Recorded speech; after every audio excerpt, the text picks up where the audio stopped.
Jersey is nearing 1 full week with recreational sales of marijuana at 13 locations. CBS 2's Meg Baker checked in with the Regulatory Commission to see how things are going so far. 10,000 people bought legal cannabis on day one of sales in the Garden State. Jeff Brown, the executive director of the New Jersey Cannabis Regulatory Commission, says there were only minor issues reported where medical patients were directed to the wrong line. We're not seeing, any sort of shortages in either on the medical side or the recreational side.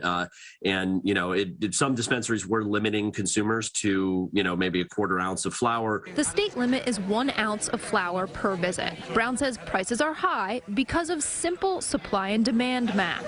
With just a dozen sale locations and an estimated 900,000 cannabis consumers, 3 different taxes can be levied on recreational cannabis: state sales tax, social equity tax, and a 2% municipality tax. 70% of that is dedicated to what are termed impact zones, and impact zones are municipalities where we've seen traditionally higher rates of arrest for cannabis and other drug-related crimes, as well as higher rates of unemployment. There is currently no limit set for the amount of THC in products, but Brown says other safety regulations exist. From, requiring accurate labeling so that people know how much THC is in a particular product, to having consumer warnings. The commission adopted a universal symbol which notes, it's a warning symbol that notes these products are not for kids and are only for those 21 plus. There's warnings about, operating heavy machinery or driving. The New Jersey Poison Control Center is warning people to safely store and lock up products, especially edibles.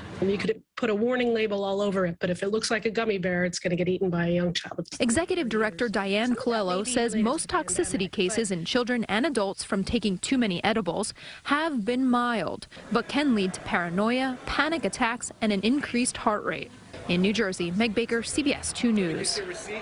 And we have continuing coverage in recreational marijuana in New Jersey, including the dispensaries that are now selling it.